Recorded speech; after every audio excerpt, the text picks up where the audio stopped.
di mana dampak nyata sudah dirasakan dari banyak turunan produk dari nuklir.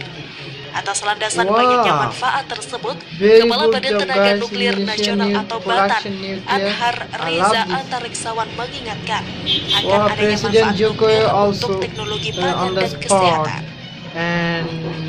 Meski sudah ada sejak lama dengan metode radiasi, namun belum banyak masyarakat yang memahami akan manfaat nuklir dengan cara yang tepat. Ia mengatakan, halo, selamat datang, apa kabar? Aku teman-teman dari Indonesia guys. Sekarang aku mau reaksi, aku reaksi and nonton video Indonesia trending issue about Indonesia. In my all videos, I always say Indonesia is the growing up country. In the very fast, they're developing their country, their cities, and their economic sector. In future and very soon, Indonesia will be a developed country in the world. Guys, I hope that I always hope Indonesia's bright future. Guys, in this video we enjoy Indonesia production nuclear for electricity or everything. They can use the production nuclear. So let's have a look. And this is they use Indonesian languages, but that's why I think the other countries peoples from Bangladesh and the other country people didn't understand the languages. Just you can guess and watch the views how the production nuclear Indonesian peoples. This is very great job for the nation of Indonesia. And siapa baru di channel Al Hafiz, jangan lupa subscribe channel saya guys, jangan lupa subscribe channel saya, and share this video with your friends and families, and make it viral, and spread the beauty, spread the trending, the developing. Bahwa memang tenaga atom sejak awal, ya belum lama 10 tahun sejak merdeka Republik Indonesia pun sudah menjadi concern dari bangsa ini. Dan pada saat Karno saat itu meletakkan batu pertama pembangunan reaktor nuklir riset pertama di Bandung, beliau mengatakan sudah bahwa bangsa yang maju kira-kira seperti itu.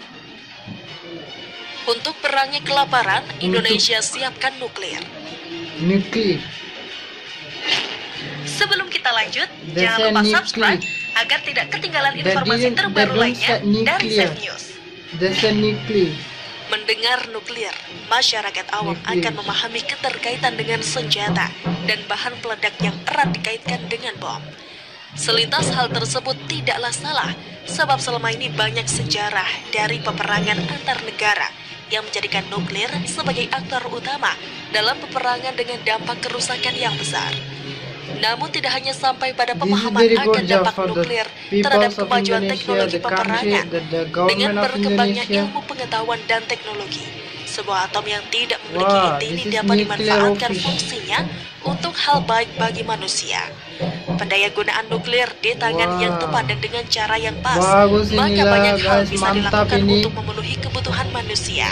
Sebut saja sektor kesehatan dan pangan, di mana dampak nyata sudah dirasakan dari banyak turunan produk dari nuklir.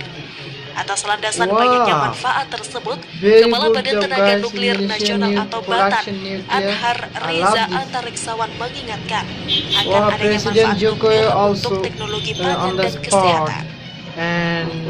Meski sudah ada sejak lama dengan metode radiasi, namun belum banyak masyarakat yang memahami akan manfaat nuklir dengan cara yang tepat. Ia mengatakan Rongsel terbukti mampu membantu dokter untuk memantau kesehatan tubuh seorang pasien dan dapat ditentukan langkah medis yang perlu secara akurat. Contoh lainnya, radiasi nuklir juga bisa mendeteksi ukuran dan lokasi kanker dari pasien. Caranya, pasien diberi materi radioaktif dosis rendah. Materi tersebut akan menuju lokasi kanker dan dengan detektor dapat dipetakan letak sel bermasalah pada pasien tersebut. Pada bidang pangan, Anhar mengatakan teknologi nuklir bisa membuat produk pangan ekspor lebih tahan lama, sehingga meningkatkan nilai ekonominya. Tetapi produk tetap memiliki standar aman dikonsumsi. Makanan laut banyak yang memiliki tingkat ketahanan tidak lama dibandingkan jenis makanan lainnya.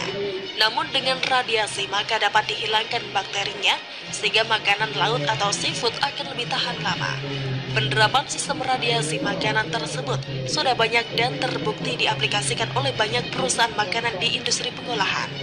Anhar mengatakan, peran teknologi nuklir seperti disebut di atas adalah sedikit contoh manfaat bagi aspek pangan dan kesehatan. Masih banyak manfaat lainnya. Kepala Batan mengatakan, selama teknologi nuklir diselenggarakan secara seksama, keamanan dan keselamatan dapat terjamin. Ada kekhawatiran masyarakat mengenai dampak negatif nuklir dan radiasinya. Dia tidak menampik fakta itu pernah terjadi tragedi teknologi nuklir di Chernobyl, Rusia, dan di Fukushima Daiichi, Jepang. Dia mengatakan kerusakan pembangkit listrik tenaga nuklir di Fukushima Daiichi yang merupakan teknologi generasi kedua sejatinya sudah diantisipasi dari gempa bumi. Tetapi teknologi generasi 2 belum mengantisipasi kerusakan fasilitas karena tsunami.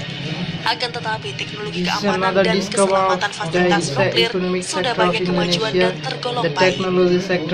Halnya tak juga dirasakan langsung oleh petani milenial asal Delanggu, Klaten, Jawa Tengah, Eksan Hartanto.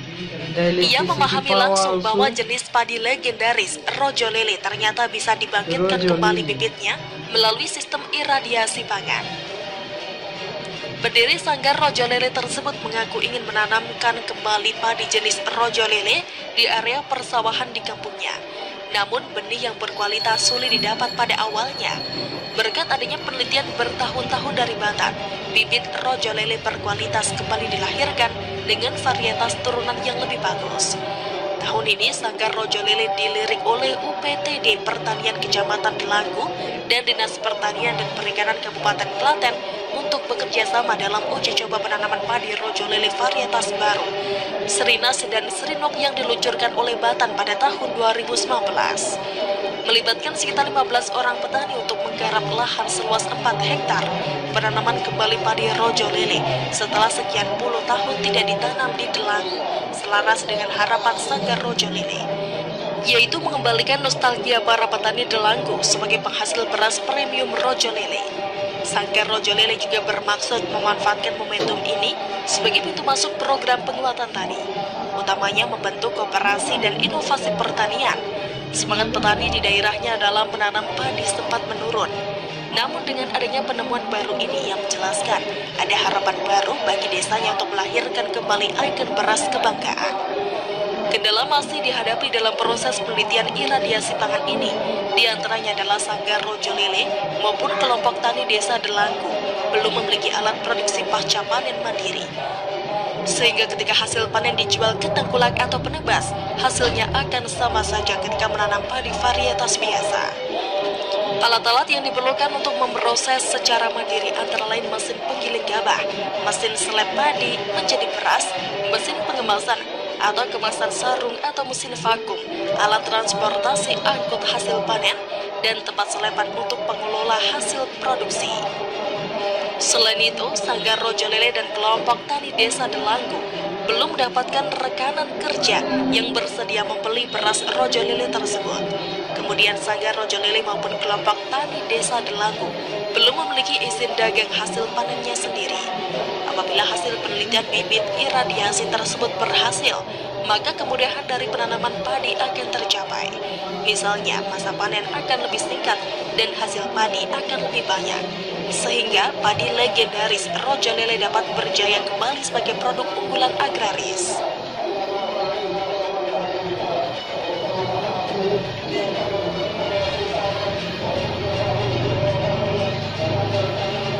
Jadi kalau secara hipotesis saya bisa mengatakan bahwa semakin efisiennya supply chain di dalam manufaktur, semakin tinggi kontribusinya terhadap pengembangan ekonomi.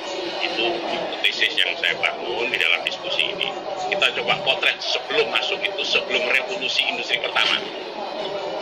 Diterpa COVID-19, industri baja mampu tumbuh 5,6% dan investasi naik 37%. Sebelum kita lanjut, jangan lupa subscribe agar tidak ketinggalan informasi terbaru lainnya dari Safe News. Pandemi COVID-19 tidak menyurutkan semangat pelaku industri baja dalam negeri untuk turut memperkokoh sektor manufaktur tanah air. Hal itu dibuktikan dengan adanya penambahan investasi yang menunjukkan bahwa produktivitas industri baja dalam negeri tetap bergairah dan menandakan permintaan atau demand pada sektor tersebut masih tumbuh. Direktur Jenderal Industri Logam, Mesin, Alat Transportasi dan Elektronika atau Dirjen Ilmate Kementerian Perindustrian atau Kemenperin, Taufik Bawazir mengatakan, industri baja merupakan salah satu sektor yang tetap kokoh di tengah hantaman pandemi. Dengan kinerja di kuartal kedua 2020 yang tumbuh 2,3% dan kemudian meningkat di kuartal ketiga menjadi 5,6%.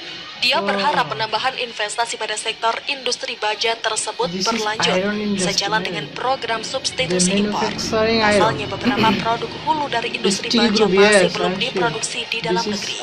Sekretaris Jenderal atau Sekjen Kemenperin Ahmad Sigit Dwi Wahyono mengatakan, adanya penambahan investasi pada industri baja menunjukkan bahwa produktivitas industri baja dalam negeri tetap bergairah. Hal ini juga menandakan permintaan atau demand untuk sektor tersebut masih tumbuh. Salah satu perusahaan industri baja, PT Sunrise Steel, mampu melakukan penambahan investasi di tengah pandemi. Sigit menuturkan, melalui penambahan lini produksi baja kedua baja lapis aluminium seng atau BJLAS, PT Sunrise Steel diharapkan perusahaan manufaktur tersebut akan terus berkontribusi memperkokoh industri baja di tanah air. Pemerintah mencatat peningkatan nilai investasi di salah satu sektor industri baja tanah air. Perusahaan ini adalah PT Sunrise Steel yang mencatat kenaikan harga 37% meski di tengah badai pandemi. Pihaknya juga akan mendorong para pelaku industri untuk terus berinovasi serta meningkatkan kemampuan produksi hingga mengurangi ketergantungan pada bahan baku impor. Sementara itu pemerintah juga berupaya memproteksi produk baja nasional dari serbuan produk-produk impor, sekaligus berusaha menjadikan produk baja nasional menjadi primadona di negeri sendiri. Upaya yang dilakukan antara lain melalui kebijakan safeguard dan anti-dumping. Instrumen lainnya adalah pembenahan lembaga sertifikasi produk untuk penerbitan Standar Nasional Indonesia atau SNI, penerapan SNI wajib. Selanjutnya, penyesuaian tata niaga impor baja melalui Sistem Informasi Baja Nasional atau SIBANAS yang tergabung dalam Sistem Informasi Industri Nasional atau SIINAS. Selanjutnya, guna menciptakan permintaan agar produk nasional mampu diserap di dalam negeri, pemerintah juga menggulirkan program peningkatan produk dalam negeri atau P3DN. Melalui program tersebut, produk-produk dalam negeri yang memiliki tingkat kandungan dalam negeri atau TKDN lebih dari 25% hingga 40% akan dioptimalkan diserap pemerintah melalui pengadaan barang dan jasa yang menggunakan pembiayaan APBN, APBD maupun hibah.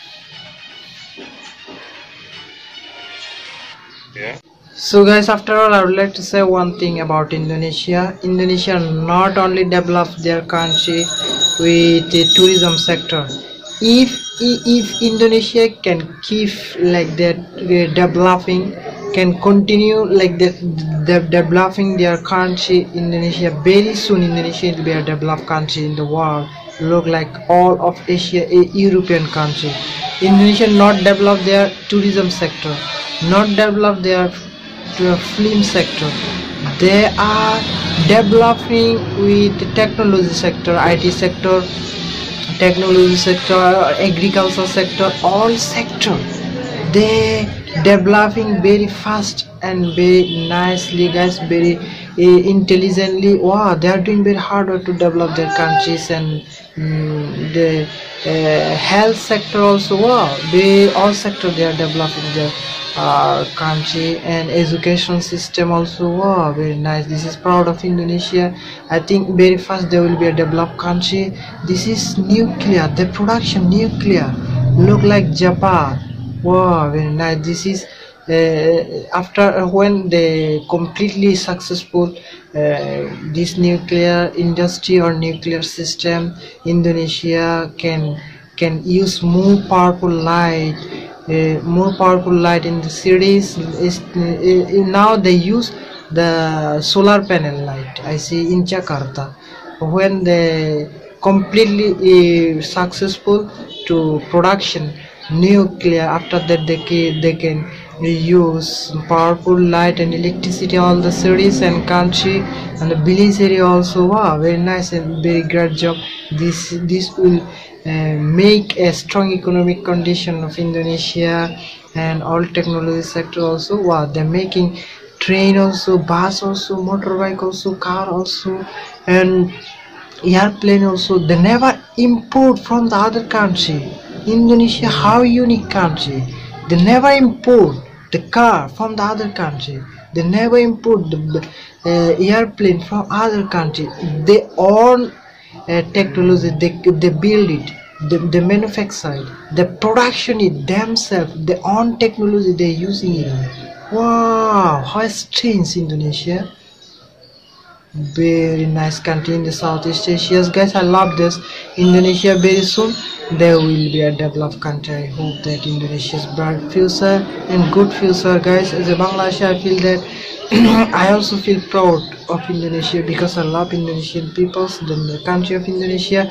So all of you who are still new in my channel, please subscribe my channel, click on bell notification to get daily update videos from my channel. So I try to upload Indonesian trending issue, Indonesian developing sector, Indonesian tourism sector, Indonesian education system, Indonesian health sector, Indonesian all trending issues. I want to learn it and I want to watch it and I want to share it with you guys. So I need your support. You subscribe my channel, click on bell notification to get daily update videos and share with your friends and families to spread the worldwide about in Indonesia. So guys, no more today. Bye.